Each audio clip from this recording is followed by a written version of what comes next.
There we go, recording in progress. So what we're going to do is, let me start by a little bit of introductions. In fact, before we do that, you're going to introduce yourselves first before I share the screen. Before we do that, we have to introduce a little bit of Action Coach madness. Some of you will be familiar with this and wondering which one am I going to choose, but you've all been working all day, probably sat. How many's already done a few Zooms today? Hands up. Yeah. You have two. Oh, you're participating. Clearly, when you're in the room, you're more asleep. Like that. Less oxygen in that room. So we're going to start with our stretch. So you've all got to stand up. Get moving. So we're going to stretch right up to the top. How do you see it? And right over to one side.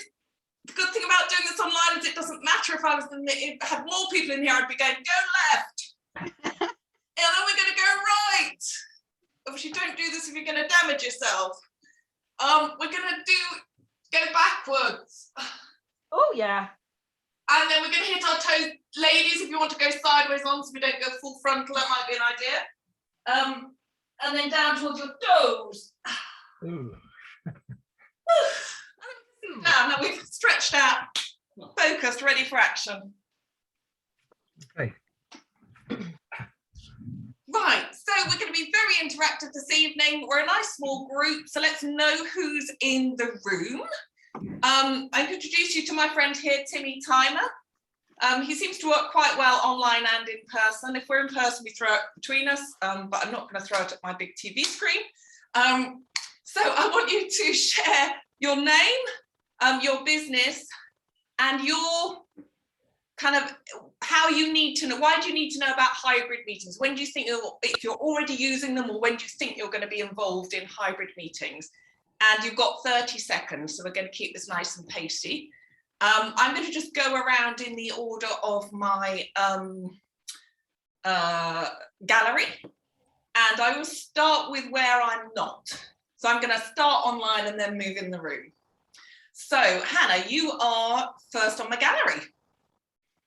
Hello everyone, I've managed not to be on mute, that's good. My name's Hannah, I work for Controlled Events. We need to improve our hybrid for some training sessions, which we're looking at doing in the autumn.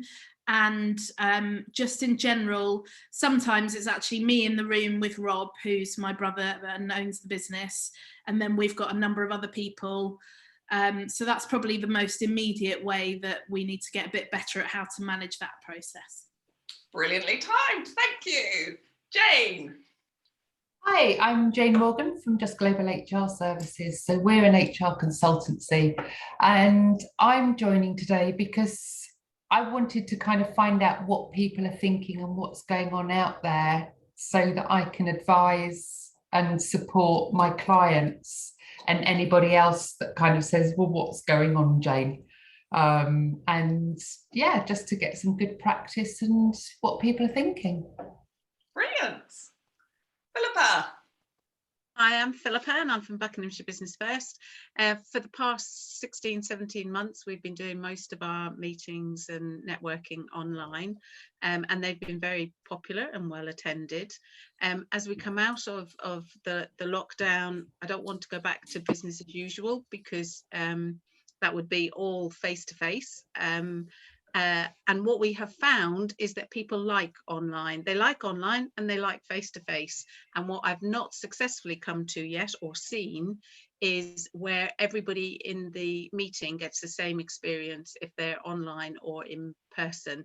I tend to find if you've got several in the room, those that are online get a lesser experience and vice versa. Yes, brilliant, thank you. Liz. Hi, my name is Liz Coulter and my business is Beautifully Different Brackley, which is a ladies' boutique in South Northants, Brackley. I run the Brackley arm of a networking organisation called LATL, Love All Things Local. So it's really focusing on local businesses, supporting local businesses so that we're maintaining, you know, each other basically. And I'm running the Brackley group, and we've decided, or so far we've discussed that maybe doing one meeting online and then one meeting face to face. But I'm interested to see whether it's worth doing, you know, a bit of a mix. And also for training for my 2 members of staff remotely, and you know, maybe 2 of us in the shop, 1 remotely, just see how it all works, really. Brilliant, thank you. Sally.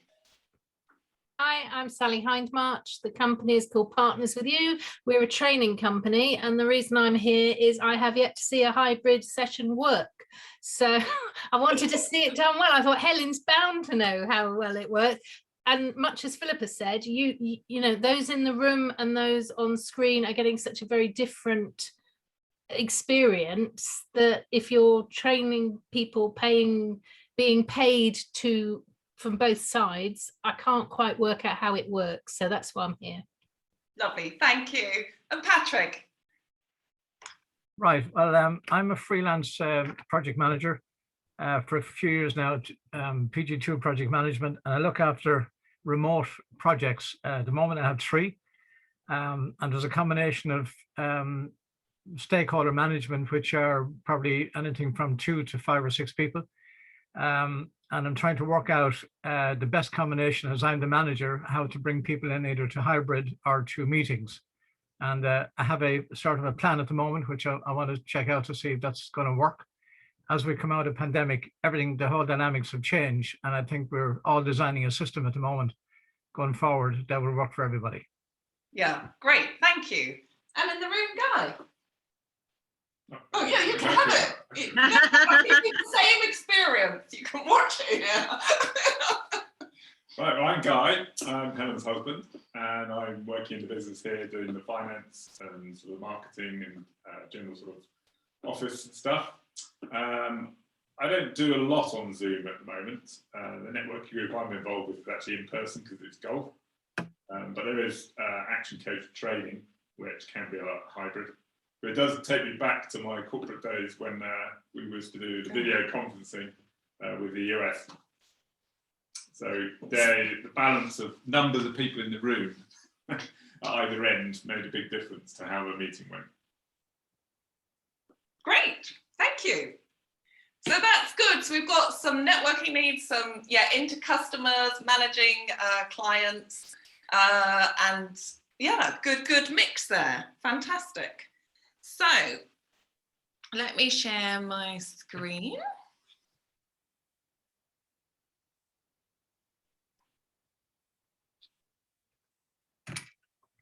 Ooh.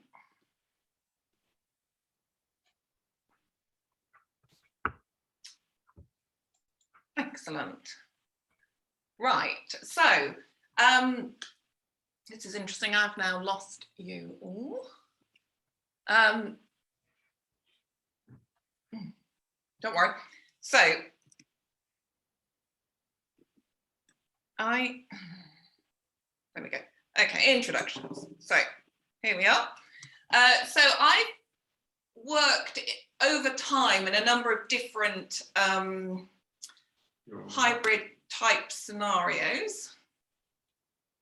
And oh, hang on, my shared window to the front. Sorry, I'm distracted here because technology is just doing something a little bit different to what it normally does.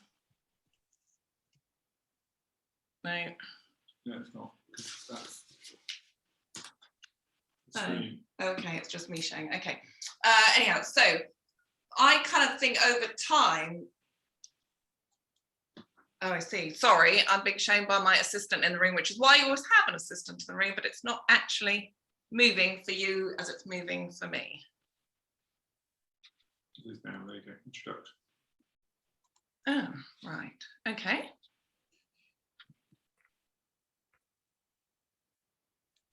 This is exactly how you wouldn't be doing it, clearly.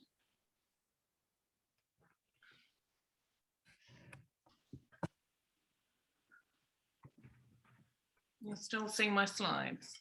Yep. You're seeing all of them? Yeah.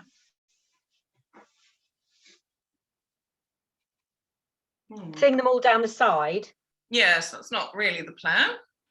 We have 3 screens in the office here. One of them. And they're all doing something different. Right, I'm going out of that. Sorry about this. This is where you're trying to get clever. There you go. That's It, Helen. No, Click on slideshow. No, I am, and then I'm not seeing anything.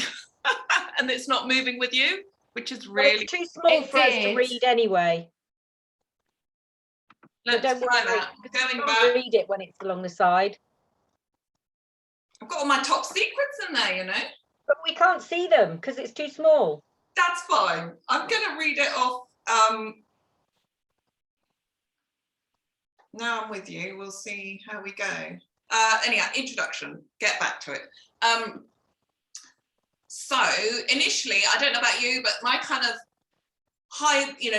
people in the room, people out of the room. It started with the voice when we were doing conference calls. So in my time as a corporate HR director, I'd be facilitating change groups, maybe groups of HR people leading a change across multiple countries. So then you've got everybody on a conference call, but you've got different accents, different abilities of understanding English, and of course, nobody being able to see anybody. So I had to facilitate quite a lot in that scenario. And then I didn't actually, when I was in corporate, not much video because there wasn't enough. Can you imagine it? There wasn't enough bandwidth. So whilst Skype, etc., was coming out, we weren't allowed to use it because the network was fallen down. So lots of experience managing a group in the room, a group out of the room. Quite creatively, I had one time when I had to, we were working on a plan and idea generation, and we'd got everything on the, literally they were giving ideas, I was putting on post-it notes, going on the wall, and then we had to stop for breaks whilst I took photographs, emailed them round to everybody so they could see what we were doing and then bring them back again. Crazy. Since then starting my coaching business 5 years ago, I've done a few things. So one of the programs I run is an employee engagement program. And whilst those are best done, everybody in the room, when you're delivering it to a bunch of field service engineers, as I did, that's just not practical every week for 12 weeks to have everybody in the room, not out either on their way. So sometimes I'd have half of the group in the room, in the office of the client. I might have a couple in a customer room. I sometimes had somebody who pulled over on a lay-by because they were en route. I'd have people in airport lounges. So what we ended up with was a group in the room and a group down the side of the screen in the office. So that very much was true hybrid.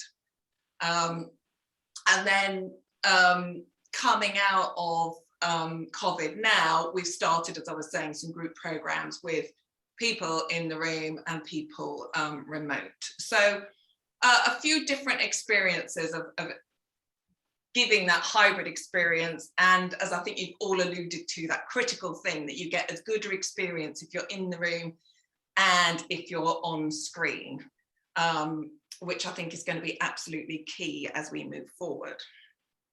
So what we're going to cover, and this is, I'm not confident.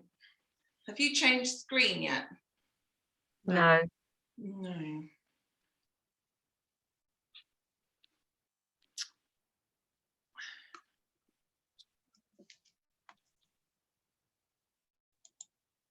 Yep. Agenda.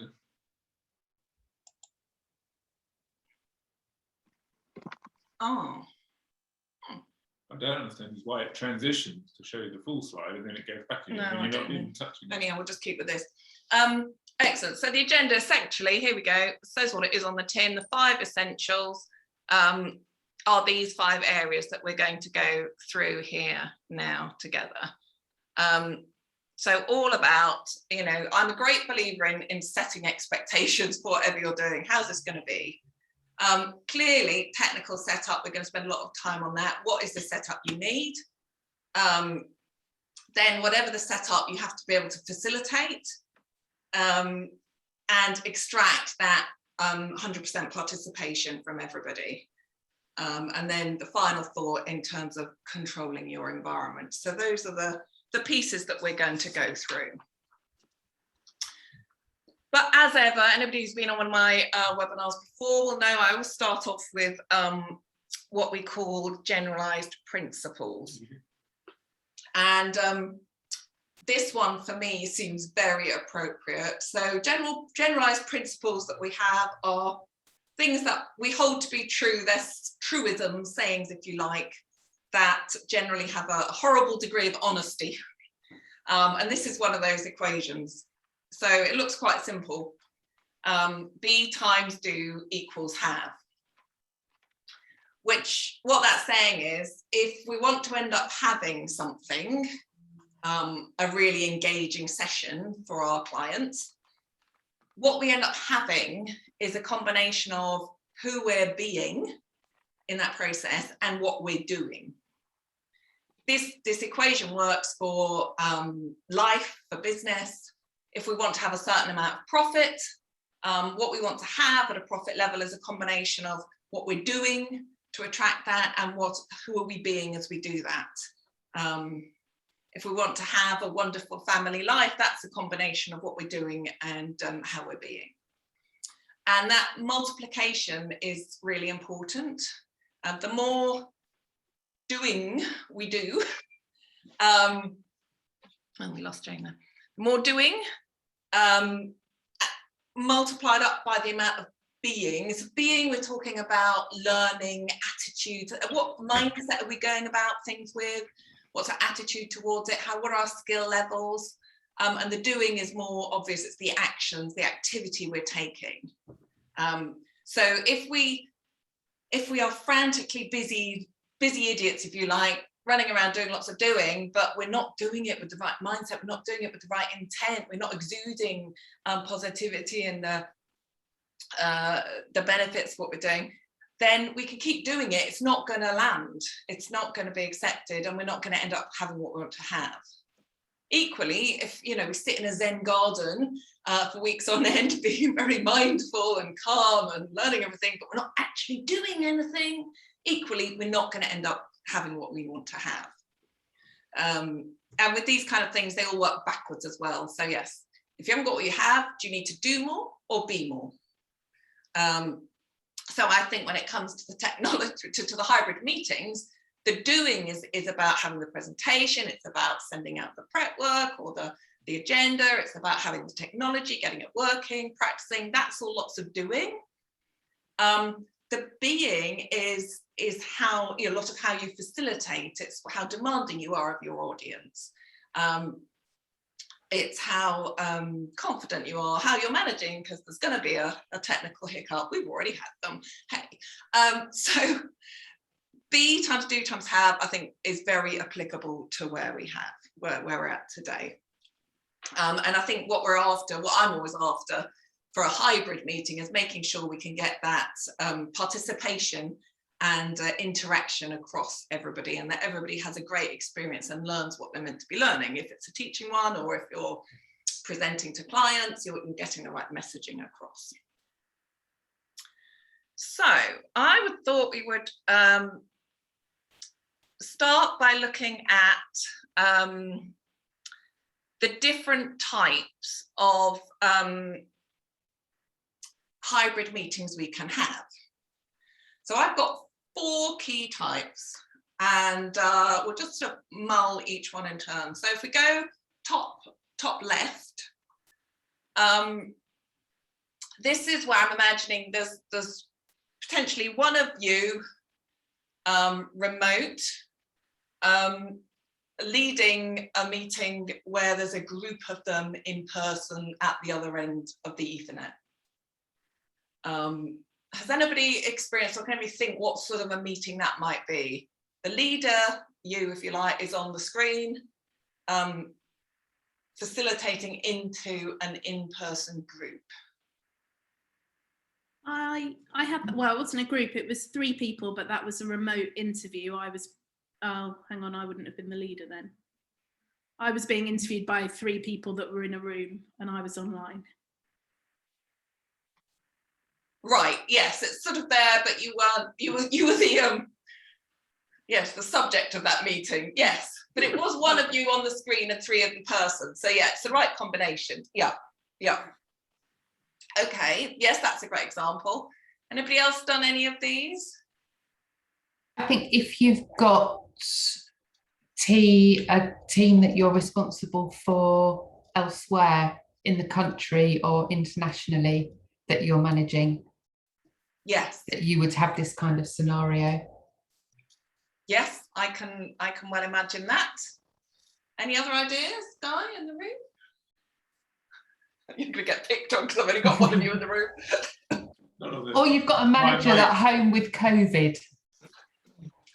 Yes, a manager at home with COVID. That's an interesting idea. Yes, or recovering, but infectious, isolating. Yeah. I'm wondering if we're going to see this. I'm thinking, I don't know about you, but I think for my business, the geographies are stretched where you might do business, where you wouldn't have encountered somebody because they would have been beyond where you would have naturally driven to, but because the whole marketing and sales and everything went online, suddenly you're ending up talking to someone who's like an hour and a half away, 2 hours away. And therefore, could you be in a situation where you're a remote trainer or salesperson or something pitching to the management team who have now, they're all local, so they're back in the room? I'm imagining that could start to happen. Or as you say, you could be doing interviewing where you've got your interviewee on the, well, it could be either which way, yes. So let's hop across to the right hand, top right. This is where we've got a group in the room, but you, the leader, are in the room and you've got one person on the screen. What sort of scenarios might this be? Yeah, Liz? I would have that at work. So if I had one person with me doing some till training, but then have the other member of staff remotely. Yes. Looking on. Perfect example, yes. What other examples? Yeah, or one person who's you've got one person who's home working. Yes, I think so. Philippa, what were you going to say? Yeah, I was going to say, well, you've got somebody who's clinically vulnerable or isolating for whatever reason. And actually, I find these the very hardest type of meetings because the gravity draws to the people in the room. Yes. This is the most like the sort of thing we used to get 20 years ago in the corporate world. Yes. Rather than being online, it was over a conference call, and you never. There was a sport box, wasn't there, in the middle of the table? And you might as well not have been there. Yes. In terms of contribution. Yeah. You could hear what was going on, and I can imagine that would be very difficult to manage.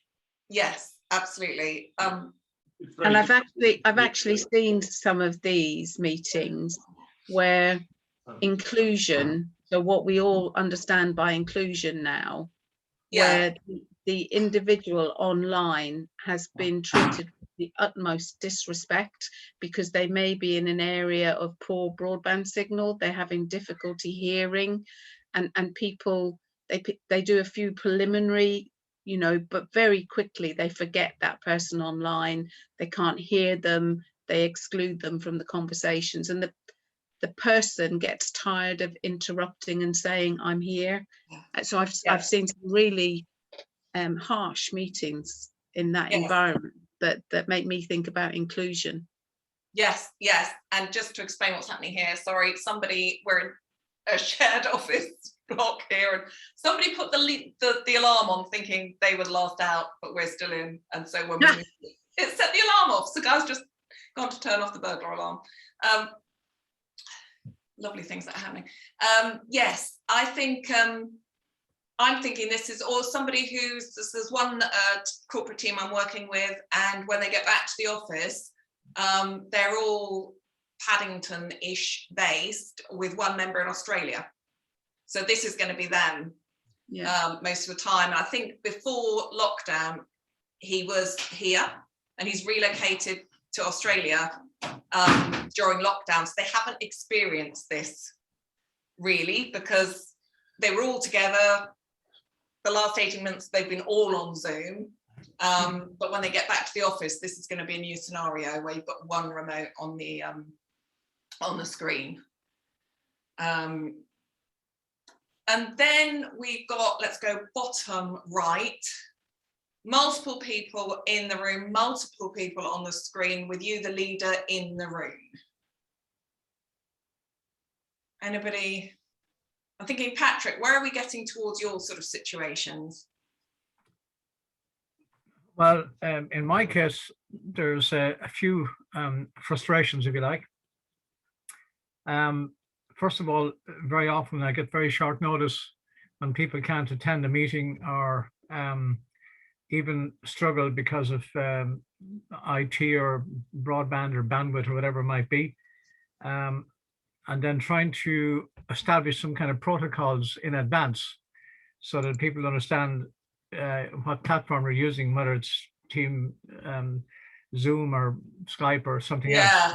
So that's one that I find a bit frustrating because there's no established protocols, and I wish there were. The same regard to running the meeting. Sorry, can I just jump in there? Is this situation with you, which of these pictures, if you like, depicts that best? Are you all on different screens, or some of you together in a room and some on screen? Well, I wouldn't have so many, so I suppose to some extent it's the mixed bag of probably having more people sitting in a room, but a couple of the critical essential people joining remotely. Yeah. Okay. Good. So I think that's the first frustration I would have. The second one then is to have some strong coordinator, whether that's somebody remote or sitting in the room, to take like old-fashioned meeting control. Yeah. So the whole agenda is being run by one person, and then everybody, as I think it was Helen has said, if people are online and they have a bad line or whatever, then they're very often left out. So that's really up to the chair, whoever that might be, to control that and make sure everybody is engaged in the meeting and have an input in whatever it might be. Yeah. So it's controlled. So they're the two main issues that I would have. We'll come to both of those a little bit further in. Those are probably around the facilitation. Yes. So this combined where you're in the room, this one I like insofar as if I'm the facilitator, and I think as we've all said, it's the behaviour can go a bit awry and a bit amiss. Generally, it's in the room where that happens, not online. Exactly. So if you're the facilitator and you're in the room, you've got that opportunity to, do the direct, because you can't direct look at somebody on Zoom, can you? Because you're just looking at the camera. When you're in the room, you can give somebody the hard stare. So I find that easier in terms of controlling the room when you're in the room yourself.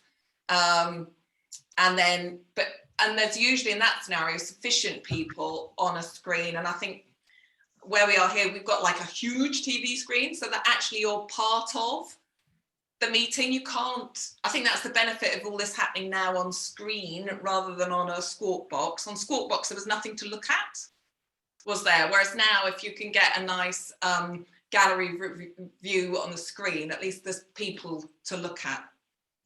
And then that final bottom left, where you, the facilitator on screen, versus a group of people in the room, which is a similar situation to the right. It's just you're in a different place as the facilitator. And in many ways, I've been reading actually this as the facilitator can be a good place to be as well, because you're in the minority experience. So you're very much more conscious about the experience of the other people are online because you're online. And in fact, I read somewhere actually, if you're facilitating a multiple people hybrid meeting, it can be good to put yourself from that inclusion point of view, is to put yourself online, even if you could get to the physical room. I think if that's me in that situation, I'd be looking at, especially if you know the characters, where do you need to have the most control? Where are you best? Do you go in to, if you think the group in the room, or actually you better experiencing it remotely. So actually you've got you can really shout out online even to the room, like, come on guys, stop the side talk, let's get back to it. There is one other that we've had, which is everybody's been on screen, but groups of delegates have been in the room together. Yeah. So, and that has meant that we're facilitating 3 or 4 different groups, one on screen. Oh, right. But yes. There's 3 or 4 in a meeting room together, and then another 2 at a desk somewhere else, and 14 people individually. Ooh. And that's been complicated. I suppose it's easier in that we have all been on screen, so you've got all 3 or 4 on a screen, but they've been uncontrollable at times. Yeah, I can imagine. Yes. And one of the guides is actually, if there are a number of you in the room, which is why I put it in the joining instructions, is actually you should all have your laptop and be zoomed in the room, just on mute, so you're not having horrible sound effects. But because by everybody being on Zoom, you can actually see everyone's faces, especially in that scenario, Sally, where you've got people in different rooms. And yes, we were working. The reason they were in rooms together was that they didn't have their own kit.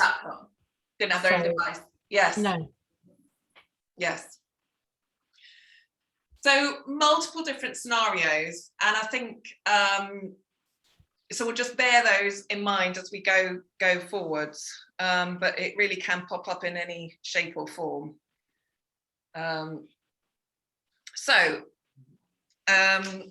You've changed, good, yep.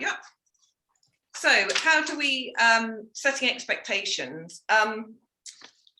For me, especially if I'm training into a group, or actually even we do it even in terms of sales meetings as well, is setting that expectation positioning. What do we need? Who do we need in the meeting? We've always done that, but where is it going to happen? Is it going to happen face to face? Is it going to be online, or is it going to be hybrid? And being quite demanding, if I may say, in terms of within the practicalities about how it's set up from the get-go. And we'll come to some examples of that in terms of, if it is online, then exactly how you want it done online. Has anybody been asked to do something, they ended up in a situation that in hindsight they would have argued against and had a different arrangement given their time again? What do you mean, Helen? Sorry.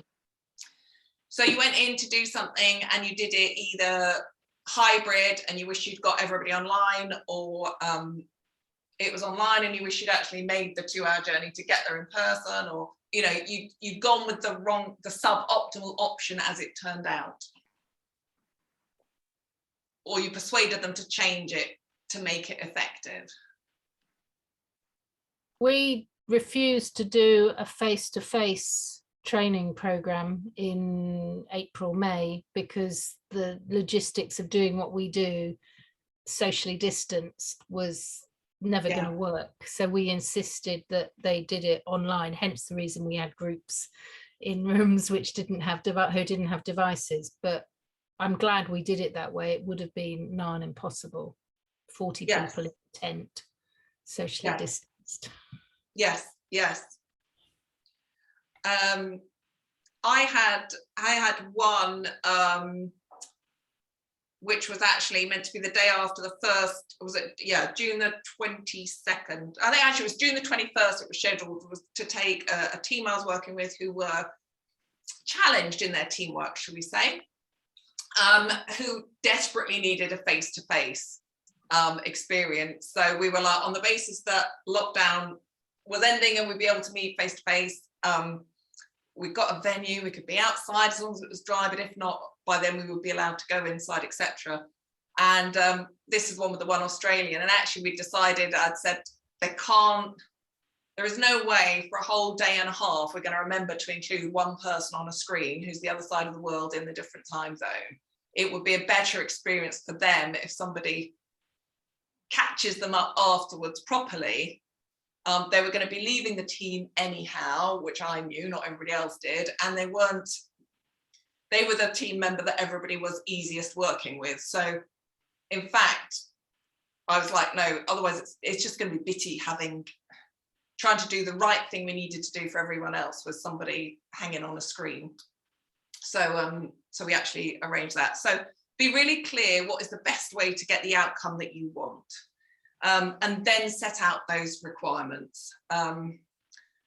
What I've learned going into other organisations, especially other larger organisations, I don't know if anyone else has found this, is that just because you can do this on your Zoom access or your Teams access, it was Teams, I had this one, I practiced it, I'd set up my whiteboard up, I'd got everything, knew exactly how I was going to be facilitating it, but it was on the corporate version of Teams, and guests didn't have half the access. So half my toolkit just wasn't available. It just was grayed out. So that was a big learning for me, was actually, if I'm going to be facilitating it, it's on my account. Because the other thing was, I was like, okay, I'm going to get on 15 minutes before, because I can set up things like the whiteboard, which you can't get to before. And then the person who was meant to be setting up so I could get access to open it for me didn't get there in time. So yeah, keep it in your control, on your account is my learning from that one, because then you don't get those nasty surprises. Sending out some instructions beforehand, what people are going to need. So the timing, what equipment you need. I mean, some networking groups I belong to say definitely have earphones in because it improves the quality of sound. You'd have got your instructions. Hopefully everybody's got their mobile phone to hand. That will become obvious later. Did you all get that instruction? Yeah. Fantastic. The bit I forgot to say was have pen and coloured papers to hand, because writing your own notes, I never send out slides, by the way. Quick warning, you're not going to get these slides. You can have a recording, but you learn best by making your own notes. So make sure people have got pen and paper, and then just confirm that at the beginning. So really setting your stall out, I think, is important at the beginning. Anybody else have any top tips on sort of setting your stall out to make sure it's as you need it? No? Okay, let's keep going. So here we go. The technical setup. So Zoom or Teams seem to be the most commonly used ones. So I'm just going to run a quick poll, see what you guys reckon. So, do you want to vote? Hopefully you can see that on your screens, can you? Just click on your, how are we doing? Great, has everybody voted? 7 out of 7, yep, that's right, great. So Zoom's winning, 71% Zooms, 30% Teams. I think that's probably about my experience in SME land. If I go corporate, it's much more Teams. Anybody else experience that? I think, yeah. You know, with its higher security credentials, people are doing that. And nobody's got anything else. I have sent, I can't even remember the name of it. Somebody did send me an invite to something completely different, but I think that's happened once. Otherwise it's Zoom or Teams. So yes, choose your weapon of choice here, and stick with the one you know, is my top tip there. Then we have got all these lovely functionalities, and I'm trying to incorporate as many of them this evening, in case you haven't come across them all. So we've just done a poll. That's your poll experience over and done with. We've done breakout rooms. You had a little bit of networking breakout rooms to begin with. Is everybody aware the Zoom has now enabled you to move around rooms on your own, which I think is a big improvement. So it used to be you could be randomly put in rooms, or the facilitator could put you in rooms. And there's now functionality to do that ahead of the meeting, which I don't think there used to be. So you can now plan which rooms people are going into. And then recently they've introduced people can choose to move themselves around, which is a big improvement, I think. Chat box.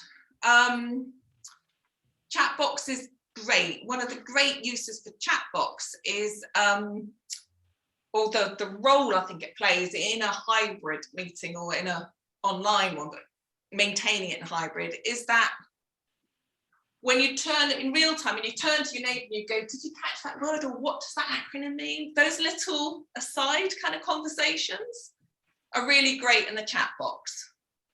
And I think when it comes to when you've got a meeting where you've got multiple people in the room and on screen, is to make sure the people in the room are putting that on the chat as well, which is why they need to be on the Zoom as well. So there's one informally communication route. It was interesting this morning on the LinkedIn conversation we were on, was that the helper, yes, the presenter, was actually typing in the top tips from the conversation as it went along. Oh. So you were still seeing the stream of questions and clarifications that you're asking, but she was also putting in the written top tips coming from the verbal side. Right, okay, and capturing it that way. Yes, actually I've done that. I've used Barbara to do that before. The thing I always forget to do is save the chat, and then there's always a memo going around afterwards. Did anyone save the chat? Yes, save the chat, and remember that, and be very choiceful, which comes in the settings choices underneath. Do you want people to be able to chat to everybody individually? I.e. there's a chat going on that you, facilitator, are not aware of? Or do you want the chat only to be to everyone? Because you can set that. And I think that leads to quite a different experience. So I think the benefits of it always going to everybody is there's no uncontrolled little chinwag going on the side. And those little, you know, when somebody goes, what did that stand for? And somebody over there didn't know about it either, but they're too embarrassed to say, or they're in the room and they're online. It's all answered for everybody. That's lovely. I have to say, networking, I've been to one network and they have it so you can chat personally to one another. And as you would, I reckon, I'm at a networking meeting. If I want to say hi to somebody who I haven't met for a while, haven't caught up with, just to say hi, great to see you here, should we have a coffee? And they go, yeah, we'll set up afterwards, as a direct conversation is really effective. Done in the right way. But yes, I just make a conscious decision myself, my senses around how you use the chat box or what access you give to the chat box. Don't forget, even those private conversations are all in the saving. Absolutely. When you save, all the private conversations come up, whether you're a party to them or not, they are all in the chat. Ooh. So yeah, remember that one. I thought they'd changed that. Certainly recently, I've been to network meetings where I haven't seen private conversations, and I'm pretty sure that they will have been going on. I don't think people have just stopped. And so they may change that. Maybe I'd test it out first before assuming that's the case. Helen, I've just sent you a message saying let's test this. Oh, I'm going to ask my assistant to check the chat, because I can't do chat and facilitate and slides. I am up like, whoa. But you've only let people talk with everyone. No, I think I've only let everybody with everybody. But I meant when you do the record, when you save the chat and then look back at it. That's what I could save it now. You won't see it in the meeting. You won't see it during the meeting. No, but I could save it. The person who has the chat, when you save it, I think you'll get everything. Yeah, I've saved it now. We'll see. I'll report back afterwards. Okay. You'll see it because it was to you. Oh, and I'm saying the chat. So someone else saved the chat then. No, it doesn't matter, because you've only got the choice of you individually. Chatting to you individually. I see. Yes, yes. I haven't actually got an option to save the chat. No, I can't. And it's only the host that can save it. No, that's not I changed normally. No, you can. I've been to many meetings where I've been able to save the chat. I it's not my changed that meeting. functionality. I actually thought for me doing public workshops, if you like, I would actually make sure people couldn't. So You've turned that off. Yeah, I've turned that off. There's Right. a lot of turning on and off you can choose to do. Yeah. Right. Reactions, let's check you all. Is everybody put up their favorite reaction? No.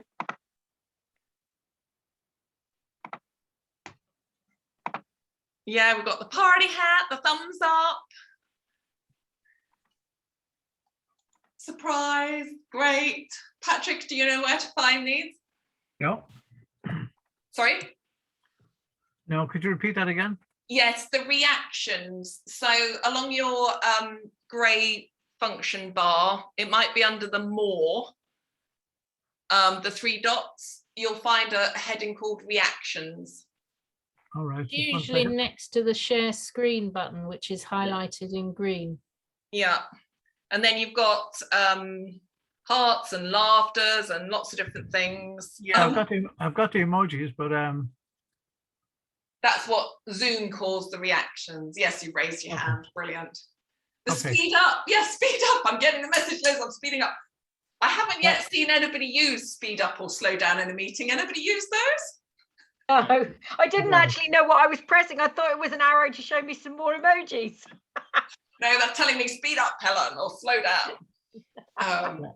It goes back to the old days where people had something you could hold up Yes. in the meeting, just when people were waffling. Oh, yes, yes. Yes. And sometimes I still do the one on Zoom call, but you know, we can't actually raise our hands. You know, everybody raise your hand. This is still possible. Thumbs up. When I'm doing our 90-day planning, people are progressing. I'm like, oh, you know, when you've done this, put your thumb up, because what happens with these emotions is they're not doing it now. Maybe they've changed. They tend to fade. They have a time and then they disappear without anybody doing it.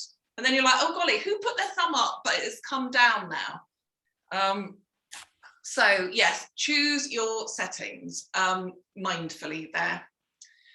Now, Menti. Who loves a Menti? Anybody know Menti? Excellent. So this is why I'm going to stop sharing here, which is a high risk with whatever this is doing to me today. Let's attempt to stop sharing there. Share a different screen. Pick up your phones. And if you can go to this website, www.menti.com, the address is at the top here.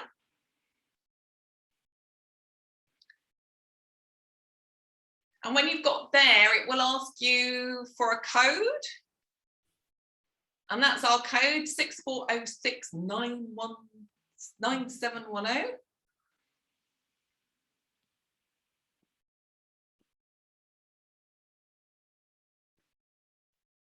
Everybody got that? Let's have a quick thumbs up electronically. Electronic thumbs up if you have got Menti open and ready for action. Great. You getting there, Patrick? I think so, yeah. Yeah, you've got your thumb up. Brilliant. Everybody's got a thumbs up. Fantastic. Oh, Hannah, did you have yours up? Sorry, I had to scoot across. Yep, brilliant. Okay, so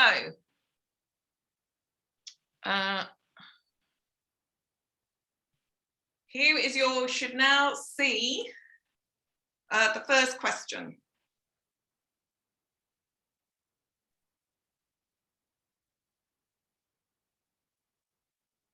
So pop in your best tips for facilitating online. Oh, I've got what word describes how you feel about facilitating. I thought I had one earlier before this. Great. Do that one first. Okay. Oh, I could go back. Oh, here we go. Yeah. There we go. Yeah, It keeps changing slide. I've decided I've got a really lag delay somehow at the moment. Okay. So I think I'm just going to sit here on my hands. And are you back to the online video? What's words describe how you feel? Yes. Yeah. No, Jane, you're not. Can you, Ara, can you go back? Is there a back option on Menti? Guy, you said you went back. How did you go back? Yeah, I went back because it tells me that you've changed slide. And so you go to slide. It's at the top. It's a blue box that says. Can you see a go to slide blue box, Jane? No. Do you want to go out and come in again? No. Do you want to play anymore? No. I'm having such a technically challenging day today. Oh, bless. Okay. I'm there. Are you there? Brilliant. Yes. I'm seeing lots of lovely words coming in here. They're not very lovely words. No, no problem. Somebody's got a positive there. Time efficient. Yes. Brilliant. Everybody managed to get something in there? Fantastic. So if you've all chosen completely different words, if this is a word, no, thank you, somebody's put time efficient in, great. So we're seeing that one now. It's obviously got 2, so it's getting bigger. So it's a wonderful tool for just seeing what are the trends, what are the most frequently felt. So you can do this, but you need people just to put in a word. So we'll move on to the next question. It works best, doesn't it, when you've got a larger audience? Yeah. So you're getting a large number of words. Yeah. So here we go. What are your best tips for facilitating online? Get typing there. Let's just get a bit of volume so you can see how this slide works. And these are all on the free version, just so you know, you can pay for a modest 8-9 quid a month. You get even more different types of questions that you can ask. And this is good for a brainstorm type scenario. Whereas if you were in the room and you were flip charting or whiteboarding, you know, the people on screen wouldn't be able to see it. Probably, however close you've got your chart to the camera. Whereas here, everybody can see it.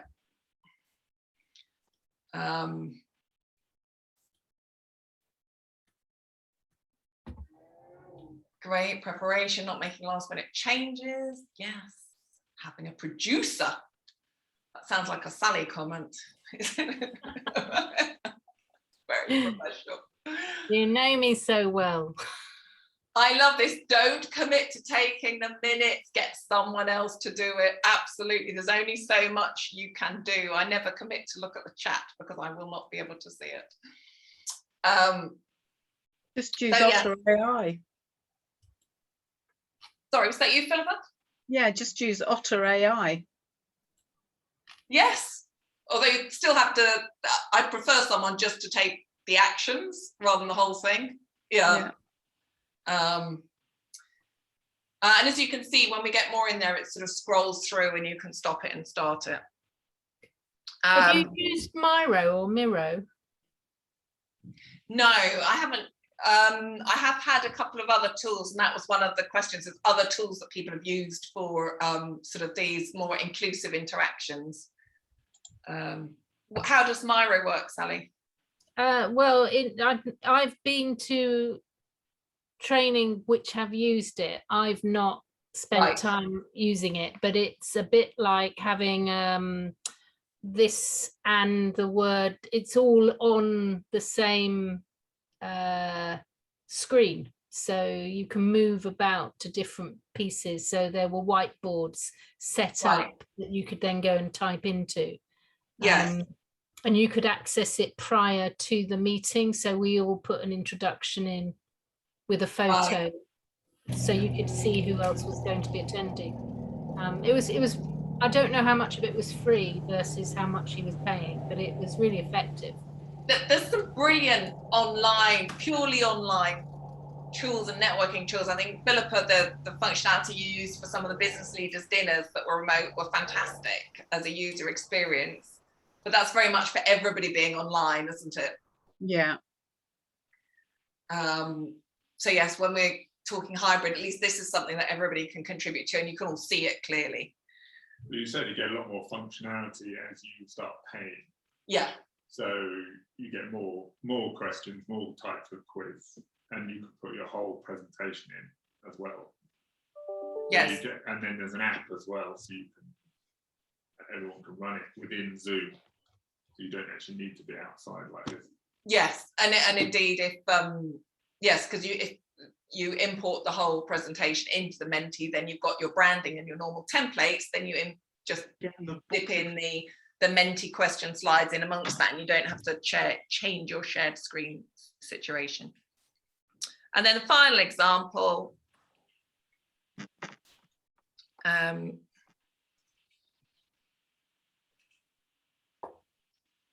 Last question coming up.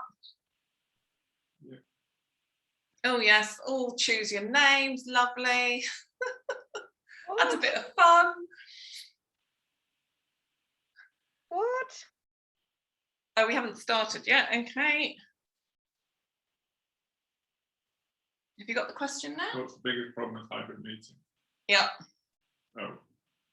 Choose one. 10 seconds to go. Choose which you think is the biggest problem with hybrid meetings. I haven't got that. That's not come up with still. Oh, hasn't come up for you. That's hope. Oh, some people got it. Okay. Oops. Now I've whizzed too fast for this. Okay. I think my Wi-Fi is not fast enough to keep up.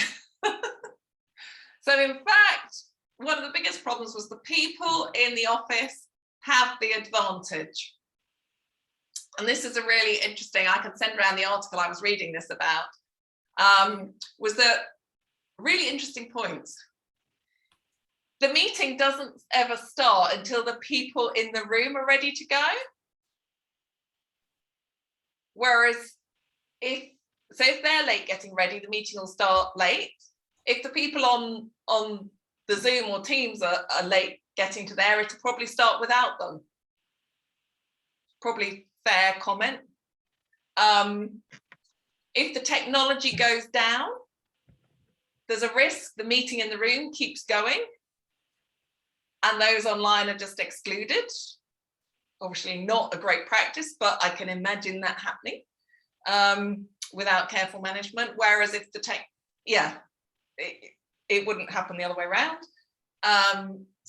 If somebody's got a point they want to, especially if you're the facilitator in the room, people can have a quiet word in your ear or other ears, which can't really happen on Zoom. You'd have to jump onto a WhatsApp on the side or something to them. So there's a lot more advantage of being in the room in the hybrid meeting. So I think the art of the facilitator and running them is to make sure you're evening that out and you're eliminating that as much as possible. Helen, is that true if the facilitator isn't in the room? I think that's why the recommendation is if the facilitator is not in the room, it reduces that significantly. Yes. I think that's the core reason for a facilitator not being in the room. Because you can't, if you're the facilitator, or the chair, as you were saying, Patrick, and you're not in the room, the meeting can't go ahead. So yes, I think where the facilitator is really key in these scenarios. Can you check the chats? I can see some chats in there. Doing the job. No, I'm just holding people to account as to their jobs. Check my chat. Right, let's go back to the presentation. Jane. Oh, Jane had to disappear. Okay, great. So other collaboration apps. Thank you, Sally, for sharing that one. Other apps, so software.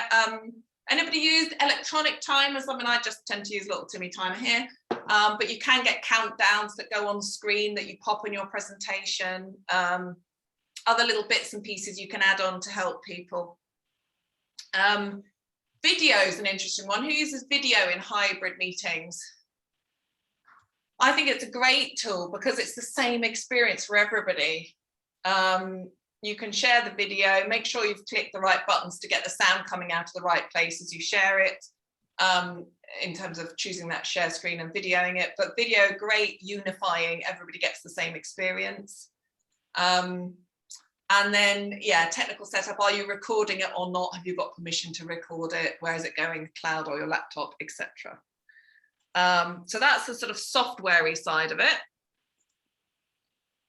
Hardware. So, presenter. You've got your laptop. You need lots of ports, and I've not got a massively sophisticated setup here, but I've got 5 things going into my laptop at the minute. And that's probably the minimum one could get away with, including power, because the last thing you want is you to be going down and out of juice. Wired connection I've put here. It's funny story. I hadn't realized I was networking that I was dropping in and out, chairing a networking group. I don't know how many weeks this had been on for until somebody said, Helen, you're you know, it's a bit interrupted. And I was like, oh, I don't know what, I've tried this, I've tried that, I've tried moving it around the office. And then some bright spark said, Helen, have you got a cable? Jolly good idea. So in fact, would you believe it, in these offices, when we moved in, there are loads of cable ports around and none of them were live. So I had to wait for the IT guys, the landlord's IT guys, to switch the boxes on so they could be live. But actually, the amount of time I spend facilitating online, I'm wired now the whole way. So if you do a lot of this, I'd really recommend. Feels a bit archaic, but you know, a bit of wiring when you've got everything going on. Why not? Camera options. Who's got snazzy kit that they're using? Anybody got a separate camera that they use? Video webcam. So you can see here, we've got actually a GoPro we're using for the wide. So you're getting a room view, if you like, which is right in front of, we've got a big TV screen on the, actually, Guy, could you turn your laptop around? And then that could face our setup here. Yeah. So we've got the big TV on the wall, and I've got the GoPro here, which is an arrangement that's working today, particularly because we haven't got guests in the office. But it is in front of the screen. It's not blocking it because it's quite a small camera. But that's so that I'm looking at the camera when I'm looking at the screen, because I'm looking at you guys, but I'm also looking at the camera. So getting the sequence of where the camera's looking at is really important.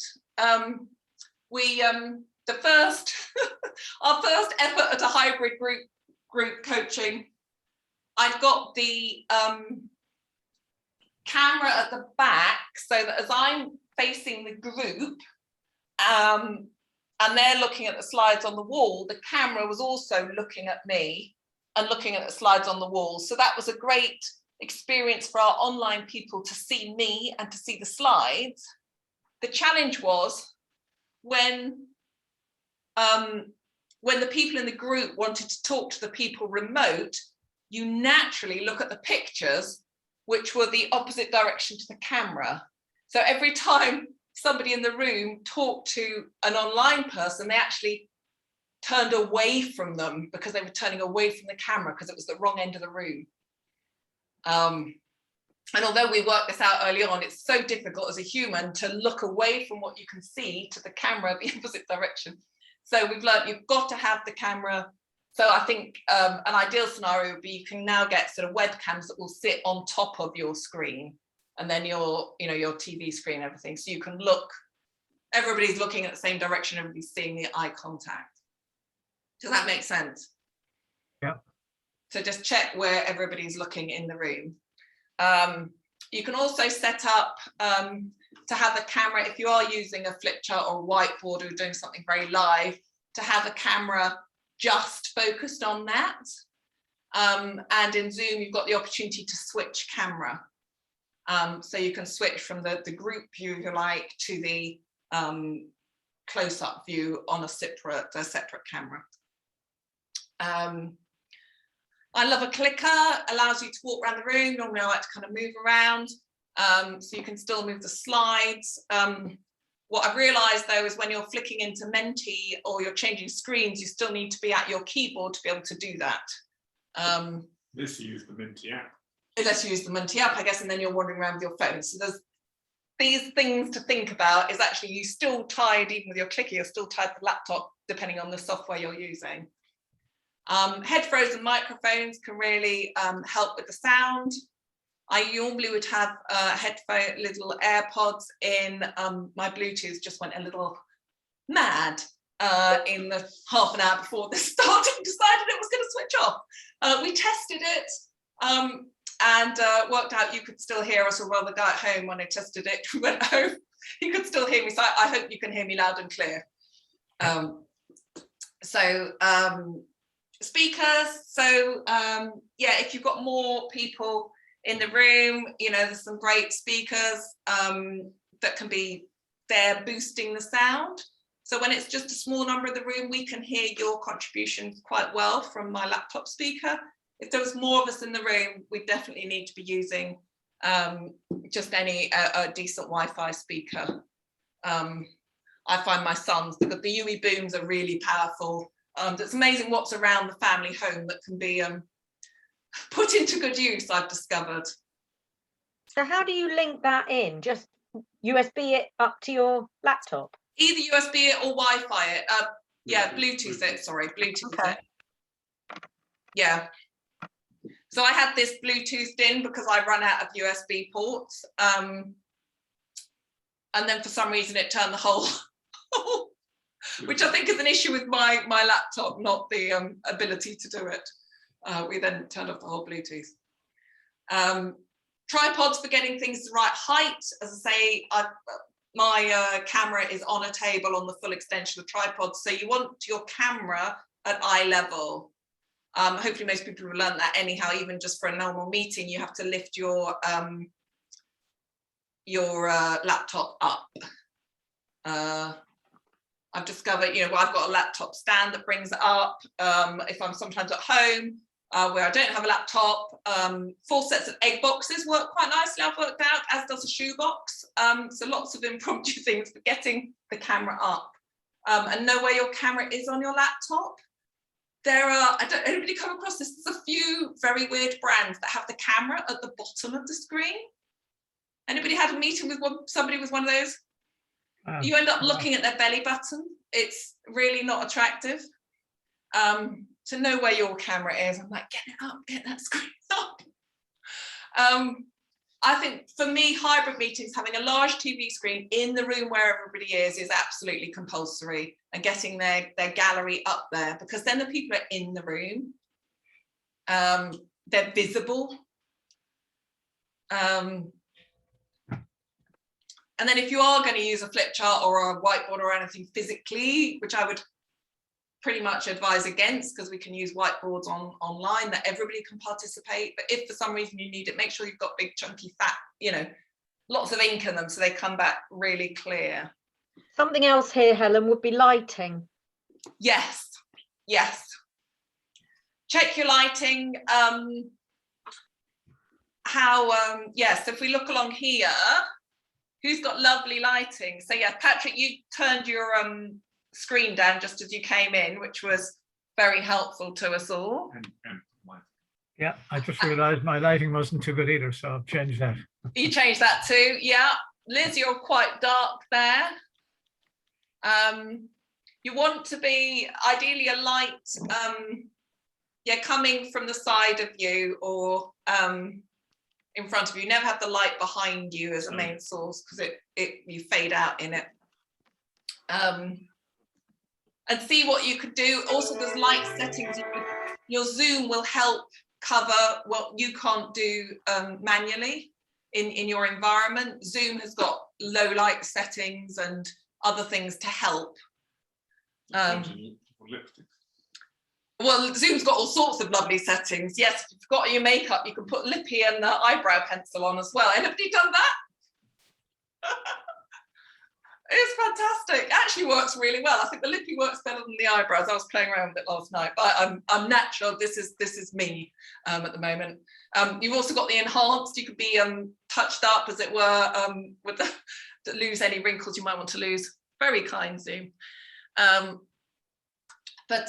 Yes, that sort of presenter. Any other kind of questions on hardware from the presenter end? Options. If you were in a room with more people, would you go for a speaker, a microphone, so that everyone could hear them? Not you, but the people in the room. Yes, I mean, a lot of these, the UE booms, and this, when it's properly working, is a speaker and a microphone. Right. So it will pick up the voices in the room and give the sound out. So it does both. And what's that called? This is. Oh, that's an old one. This is very old. It's called a gizmo, Gizmo. The beauty about it is it's really small. That's why I chose it. You can easily pop it in. What's the voice? How do you spell a UE boom? This is U boom. U. They're just sort of a column of a speaker. Okay. I think they're about 100 quid or something. I think this was about 50, was it? It's quite old. We've had it ages. Yes, but I think a speaker in the room when you've got more people, definitely. Oh yeah, it is UE boom. Ultimate ears boom. How do you spell it? Ultimate ears. So it is UE boom. Do you want to put it in the chat box and then people can, everybody can do that? Fantastic. It's coming. The UE boom is being typed into the chat box. So we're clear about what that is. Good. Lighting, as you say, and sometimes you can't. So in this room, it's all automatic lighting. I can't turn any individual light off or on. So I can't do much with it other than supplement it if I needed to, but I can't take it off. And what's interesting is when I'm doing my coaching and my office to the side, because the light is straight over me, I'm very conscious about the angle of the lid of my camera on the laptop, because otherwise it gives me a huge shiny forehead because the light's a bit unfriendly coming straight down. So if I stand up or I move the angle a bit, it can make it much easier for others to live with my shiny forehead. All right, cracking answer. I just realised the time. Has this changed for you now? No. Okay, right. So remotely, everybody with it's amazing. There are the odd laptops around that don't have a camera still. Make sure everybody's coming with a camera and that they take it off. Now, this is an interesting one. Well, we'll come to this in terms of expectations, but I insist that people have got their camera live. You know, they haven't switched it off if we're doing any kind of interactive session. Mobile phone, if you want them to be doing anything on Menti, that kind of thing. A number of people now have got two screens, so they can look at gallery view on one screen and you know, slides or whatever on the other side. And this is the trick, is the in-room participants also have got the Zoom going, or the Teams, whatever you're using, so that everybody has got a picture. When you look at gallery review, you've got everybody there, and everybody's seeing the chat. It makes it much more of an equal experience. So we've done, you know, taking control, setting positioning up front. We've done the technical setup. So strong facilitation. I mean, I always think of this is like facilitation on steroids, making sure that we've got everybody involved, controlling, you know, making people sure they're contributing in, but also making sure we haven't got anybody overly controlling or over contributing somewhere, so others can't get a word in edgeways. This is quite nice. I mean, probably most of the hybrid meetings will be, I'd say 10 or less. Do you think any more than that? It's going to be very difficult to manage the contribution for talking over one another, etc. Now, documents. If anybody using documents in a hybrid meeting, couple of options. You can send them out ahead of time as an email. You can share them in the chat box. Does everybody know that? You can as a facilitator, put a file into the chat box and people can download it. Watch out for that, as unless they've changed it, you can't do that ahead of the meeting, because people will only see the document once they're in the meeting. So you don't see any chat prior to you joining. So you need everybody in before you drop the document in. You can also drop links into the chat box.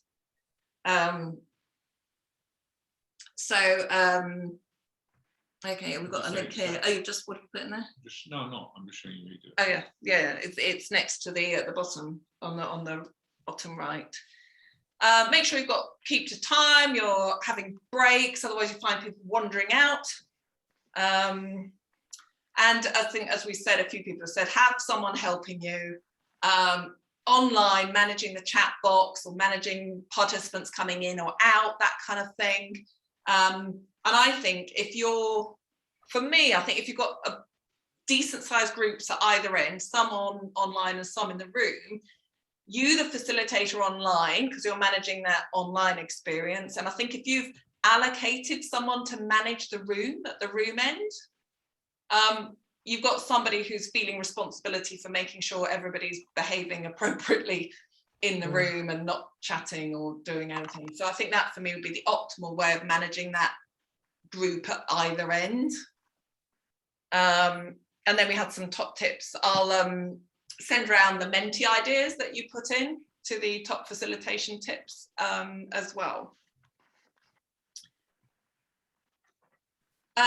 Just stopping and making sure you're getting that participation, because otherwise, we've sat in hours of Zooms between us over the last year. I'm sure it can be a bit soul destroying. So getting people, there's so many ways people can interact. You've experienced a lot this evening, whether it's Menti, polls, chats, reactions, making sure we've got named screens so we know who's there, making sure people have got their cameras on.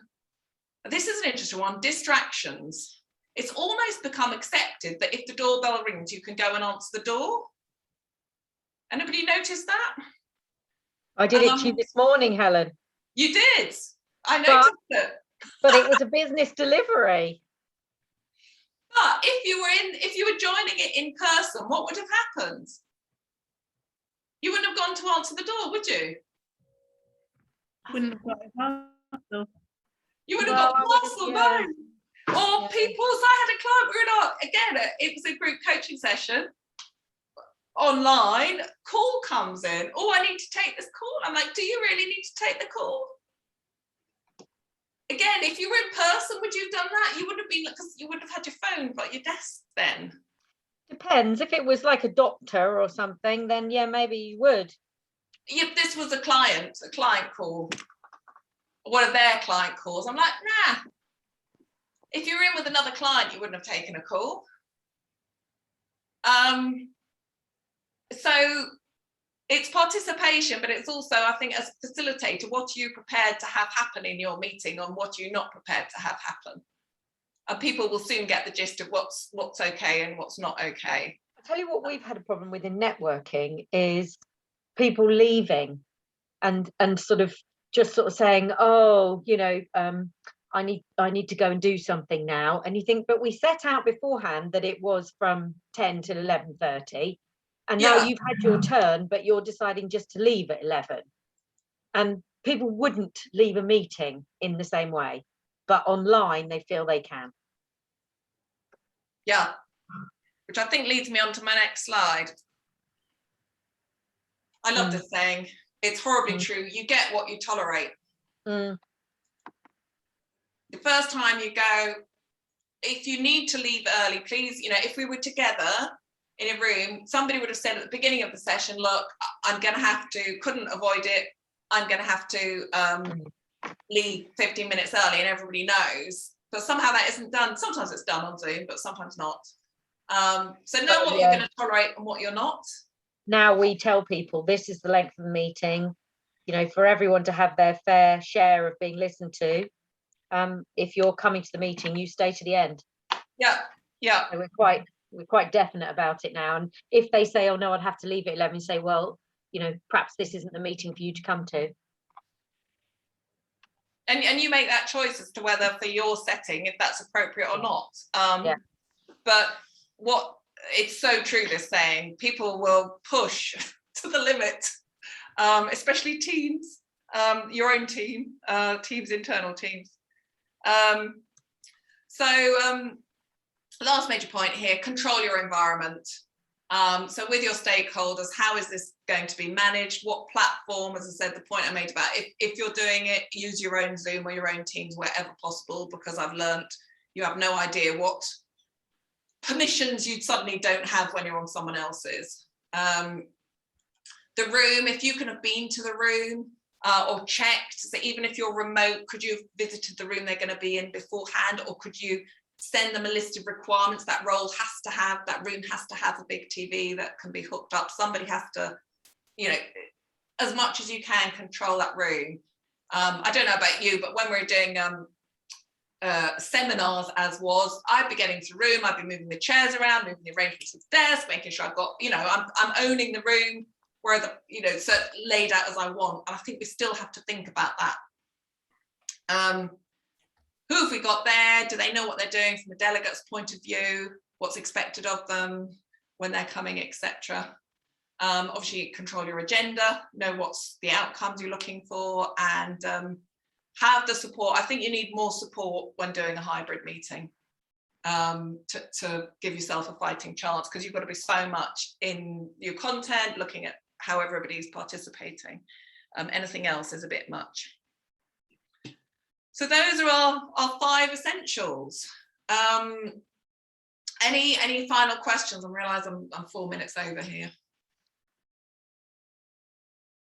Questions? No, that's Yeah, pretty go good. Patrick. No, that's pretty good. I probably have, but have to consume all of this now. Take it in, make sense of it. Good.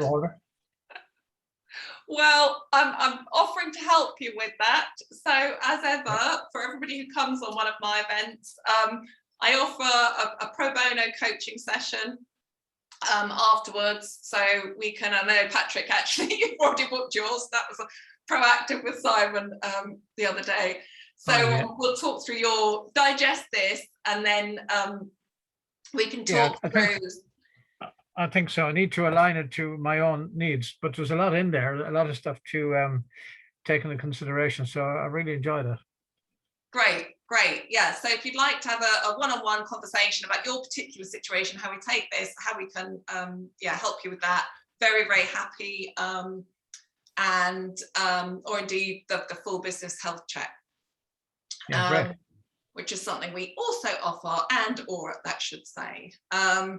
Guy is hopefully just popping in a little feedback form into the chat box. If you could see that, if you could give us a quick bit of feedback. This is the first time we've run this particular seminar, hybrid. What do you call it, Liz? Sebinar. This is our first seminar. So it would be really helpful to have your feedback. And that's again where you can sort of request the pro bono coaching or business health check. So I just spotted there's a message underneath that which tells you who can see what you save. So you can't save your, only you and those you chat with can save your direct messages. Okay, so they have changed that. That's good. Yeah, brilliant. Thank you for that, Sally. Any final Q&A? Brilliant. Well, thank you so much for joining us this evening. Brilliant, great participation. Great to hear how it's all going. And yeah, let's keep in contact and speak soon. Thank you. Thank you so much. Thanks, Helen. Brilliant. Enjoy the rest of your evening. Thank you both very much. Thank you all. Take care. Thanks. Take care. Bye.